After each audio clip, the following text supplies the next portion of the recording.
নমস্কার সবাইকে, নিউজ 5 মিনিটে আপনাদের সবাইকে স্বাগত।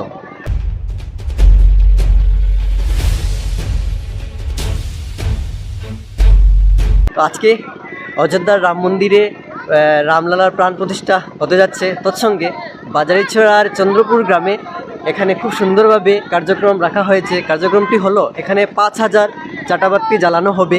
এই যে দেখতে পাচ্ছেন বিশাল বড় মাঠ, এই চন্দ্রপুর খেলার ময়দানে এখানে 5000 চাটাবাতি সন্ধ্যাবেলা জ্বালানো হবে।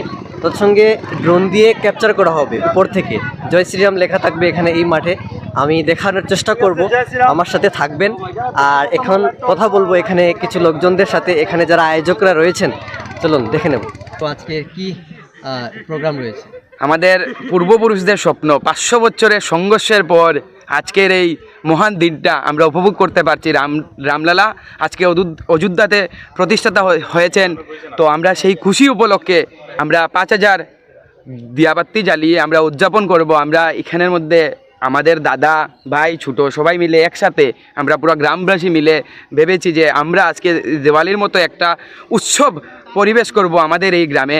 তো আমরা শ্রীরামের প্রভুর ফটো রেখেছি ব্যানার বানিয়ে। সীতা মা আছেন আমাদের সাথে, তারপর হনুমানজি আছেন। হনুমান তো রামের সাথে থাকবেনই। তো আমরা আজকে সবার কাছে অনুরোধ থাকবে যাতে আজকের দিনটি খুব ভালোভাবে সবাই উদযাপন করুন। এবং গোটা বিশ্ব দেখছে সনাতনীরা কী করতে পারে। আজকে সনাতন ধর্মের জয় হয়েছে। আজকে আমাদের প্রভু শ্রীরাম অযোধ্যাতে আবার বাস করেছেন। এখন ভারতবর্ষে রামরাজত্ব শুরু হয়েছে।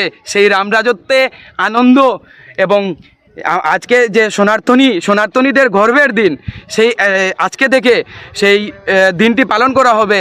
তার জন্য সবাই অনেক আনন্দে উল্লাসে পালন করছেন। সেই আনন্দটা যাতে নিরাশায় না হয়, সবাই সাবধানে সতর্কে আজকের দিনটি পালন করুন।